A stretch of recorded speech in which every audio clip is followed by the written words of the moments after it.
Terima kasih Pak Dedi selaku pimpinan. Selamat siang pimpinan, teman-teman Komisi 4. Assalamualaikum warahmatullahi wabarakatuh. Pak Sekjen, para dirjen yang hadir. Seperti teman-teman lain, tentu kita berharap Panja ini bekerja secara fungsional, optimal, dan bisa menghasilkan solusi yang baik sesuai dengan ketentuan peraturan. Kami mencatat bahwa KLHK ini sudah melakukan inventarisasi data, baik usaha perkebunan, pertambangan, dan kegiatan lainnya oleh korporasi, oleh swasta, ataupun juga oleh koperasi ya kalau tidak salah, dan individu yang tidak berizin. Datanya tadi sudah dijelaskan, Kalteng sekitar 1,2 juta, Riau seluas 1,6, dan yang lain-lain. Untuk kerja pendataan ini saya memberi apresiasi, walaupun belum tuntas tentu. Yang kedua, dari data ini kita bisa simpulkan Pak, bahwa angka penggunaan kawasan hutan tanpa izin ini angka yang fantastis dan luar biasa. Ini perampokan dan perusakan hutan Pak.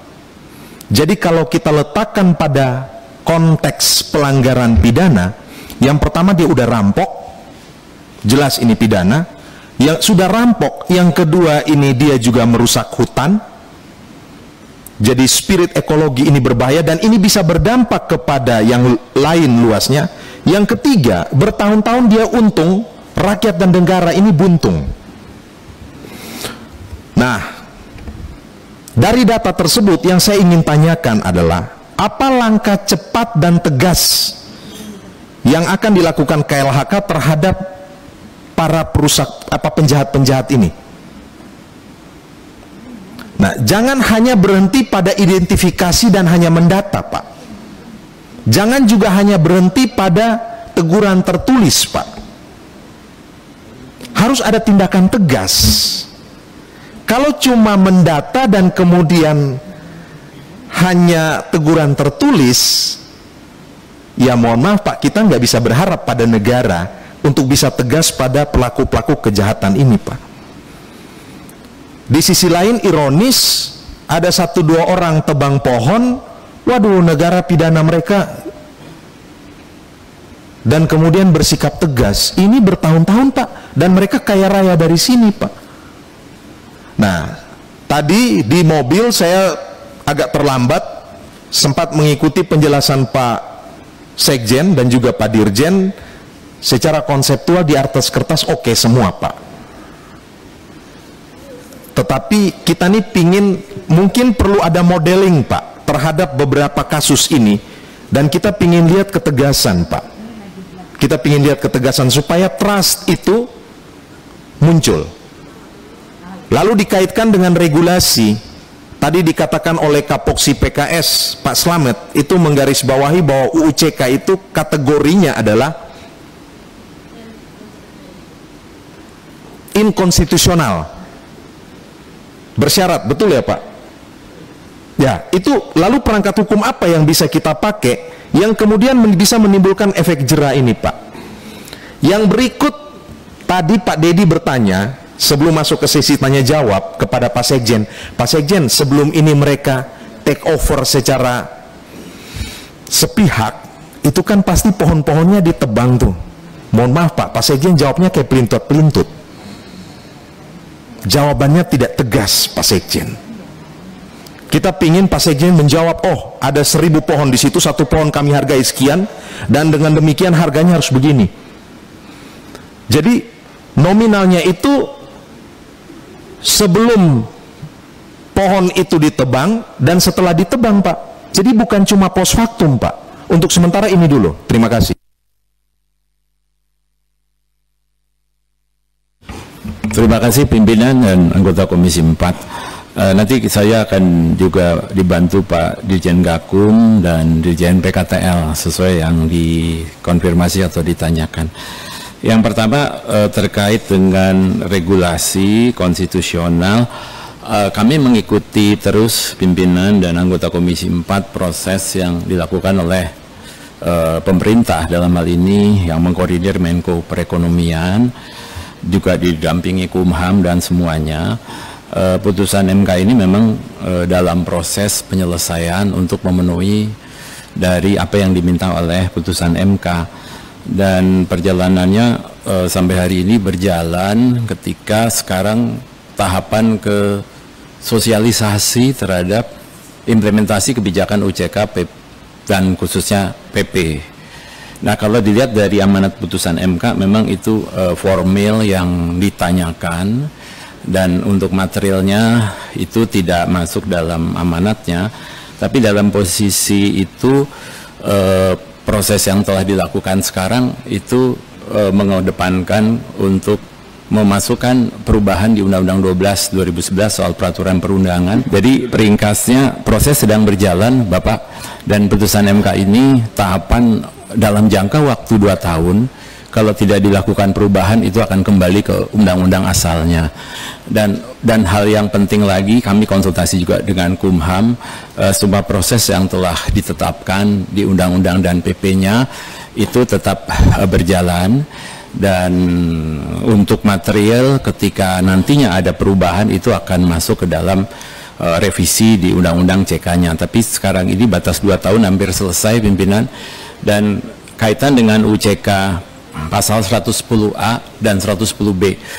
Kalau boleh kami tambahkan yang tadi 110A, sebenarnya ini materi yang sudah berjalan lama. Ketika tadi Pak Ansi mengingatkan soal yang berizin, Pak, kita harus adil juga terhadap pelaku-pelaku usaha yang memang dari awal telah memiliki izin lokasi, IUP, tapi dalam perjalanan tata ruang sejak awal sampai Undang-Undang 26 2007 itu masuk kembali di peta kawasan hutan. Nah, inilah yang prioritas kami selesaikan. Kelanjutan dari PP 60 2012 sampai adanya di 110A itu kita sudah peroleh data-data dari yang 1192 Bu Alin plus yang data dari Kalteng dan Riau. Mekanisme 110A ini yang akan kami selesaikan subjek hukumnya untuk nantinya mereka sesuai ketentuan mendapatkan pelepasan kawasan. Dan yang terakhir kami akan lanjutkan tentunya pidananya, Pak. Jadi pasca undang-undang CK, Pak Ansi, mereka yang ternyata masih bekerja sampai saat ini tidak punya izin dan dia kerjakan setelah undang-undang 11 5 November itu akan hukumnya tidak akan sama dengan denda administrasi tapi dikenakan pidana. Nah, kira-kira seperti itu, Pak Ansi. Pimpinan, saya boleh interupsi? Iya. Sedikit saja. Pertanyaan saya itu, ini judulnya, Pak. Ya. Penyelesaian penggunaan dan pelepasan kawasan hutan pasca UUCK. Ya. Artinya rujukannya UUCK. Ya. Tetapi ada keputusan MK yang mengatakan UUCK itu inkonstitusional. Artinya UUCK itu dari perspektif tata negara, hukum tata negara itu direduksi, Pak. Ya. Nah, sementara kita mau menyelesaikan ini secara cepat. Pertanyaannya, Bapak nih mau pakai undang-undang yang mana? UUCK atau undang-undang yang lama? Tadi Bapak sebut ada 2 tahun. Sementara kita nih harus cepat nih. Yang kedua, Bapak lagi hitung PNBP sekarang. Bapak hitung PNBP pakai UUCK atau pakai yang lama? Itu dulu menurut saya. Kayak ini legal standing ini harus jelas gitu loh. Terima kasih. Saya harus sampaikan kembali Pak Ansi, putusan MK 91 ini formal, bukan material. Dalam posisinya Kumham itu juga menyampaikan kepada kita semua. Nah, ketika memang ternyata dalam proses yang sekarang harus dilakukan oleh pemerintah untuk membuktikan formil yang diminta oleh putusan MK itu kita nggak selesai, itu akan kembali ke undang-undang lama. Nah, putusan formil ini salah satunya Undang-Undang 12 2011 tentang bagaimana membentuk peraturan perundangan itu sudah selesai direvisi dengan memasukkan pasal yang untuk melakukan salah satunya yaitu pasal metode Omnibus Law dimasukkan di dalam membuat sebuah undang-undang yang waktu itu di 12 2011 tidak ada acuan itu. Sehingga satu hal ini yang kita lihat berarti sahlah dalam proses pembuatan peraturan perundangan karena undang-undang yang nomor 11 tadi sudah direvisi menjadi undang-undang 13 itu memberikan perbaikan untuk memasukkan metode omnibus law. Nah, putusan formil ini juga harus dilakukan lagi dengan proses yang sekarang sedang berjalan. Jadi sebenarnya kalau kita kaitkan dengan Bapak sampaikan tadi, ini harus dibagi dua Pak pimpinan.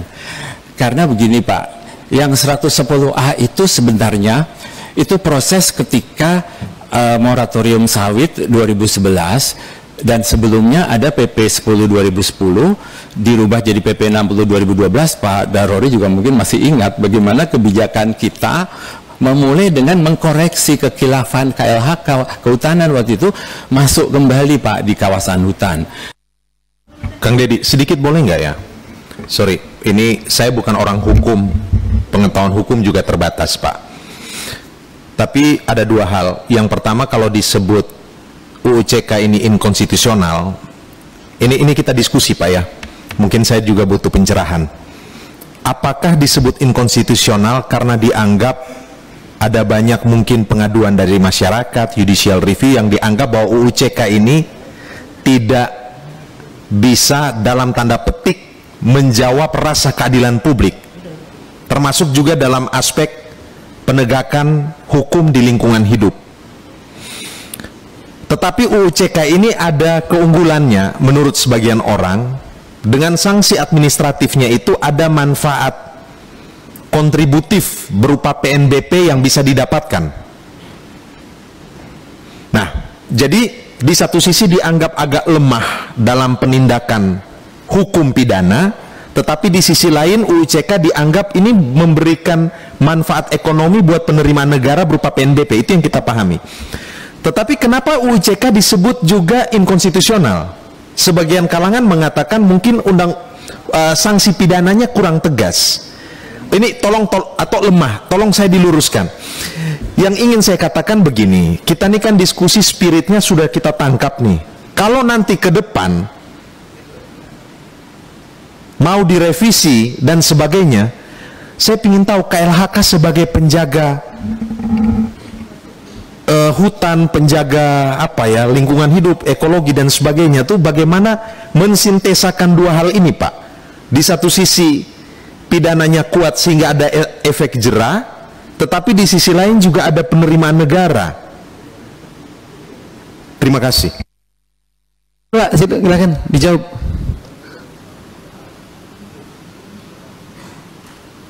Ya,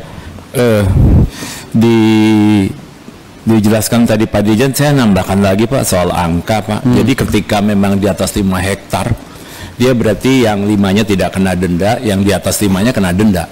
Jadi tidak ada sampai terus. Ya itu yang itu Pak yang dimaksud kemungkinan akal-akalan itu. Dia pasangin 5,02. Yang 5 hektarnya nggak kena denda, yang 02-nya dia denda. Itu yang saya maksud. Ini akal-akalan pasti gitu. Itu yang kita cari Pak, untuk Pak seperti itu.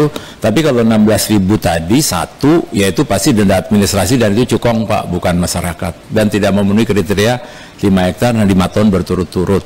Nah Pak Anzi, ini kan tantangannya Pak dalam posisi kita selaku pemerintah yang niat besarnya kan ingin menyelesaikan masalah-masalah lalu Pak yang belum bisa kita selesaikan dengan pendekatan hukum yang paling tepat. Kalau dilihat tadi Pak, yang 110 itu kan sebenarnya kita Pak yang mau menyelesaikan keadilan dan keberpihakan dalam posisinya kepastian peta kawasan hutan kita yang memang tidak boleh lagi ada tumbang tindih.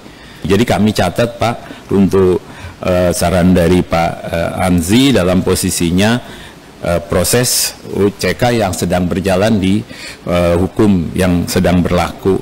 Itu saja Pak Hansi responnya. Kesimpulan rapat kita kali ini, baik, poin pertama, Panja Komisi 4 DPR RI mengenai penyelesaian penggunaan dan pelepasan kawasan hutan menyayangkan terjadinya pembiaran penggunaan kawasan hutan secara tidak prosedural yang selama ini terjadi. Selanjutnya, Panja Komisi 4 DPR RI mengenai penyelesaian penggunaan dan pelepasan kawasan hutan meminta Kementerian Lingkungan Hidup dan Kehutanan untuk melakukan pengawasan serta pengamanan hutan dan kawasan hutan untuk mengantisipasi potensi terjadinya perusakan dan penyerobotan kawasan hutan yang semakin besar pasca diundangkannya Undang-Undang Nomor 11 2022 tentang Cipta Kerja. Para anggota, silakan Kakak Ansi. Kata menyayangkan tuh ganti mengecam. Anggota yang lain, oke? Pak Sekjen. Setuju pimpinan. Poin 2, Panja Komisi 4 DPR RI mengenai penyelesaian penggunaan dan pelepasan kawasan hutan meminta Kementerian Lingkungan Hidup dan Kehutanan untuk memperbaiki data subjek hukum pada lahan terbangun dengan mencantumkan hasil inventarisasi data dan informasi kegiatan usaha yang telah terbangun di dalam kawasan hutan. Para anggota? Pak Sekjen? Setuju pimpinan. Poin 3, Panja Komisi 4 DPR RI mengenai penyelesaian penggunaan dan pelepasan kawasan hutan meminta Kementerian Lingkungan Hidup dan Kehutanan untuk melakukan sinkronisasi data subjek hukum pada lahan terbangun dengan instansi terkait lainnya, baik kementerian atau lembaga maupun pemerintah daerah. Para anggota? Pak Sekjen? Setuju. Pimpinan. Kita ini ngomong, narasi kita semua ini mengecam mendesak, itu rasa bahasanya harus seperti itu, menunjukkan urgensi bahwa ini sudah betul-betul bukan main-main lagi. Maka dari atas aja udah mengecam, terus tiba-tiba di bawah meminta, enggak, mendesak. Ya. Yang poin kedua juga ganti tuh, mendesak bukan meminta. Pak Sekjen? Setuju, untuk data subjek hukum akan kami selesaikan cepat, Pak. 2 bulan ya? Ya. Para anggota?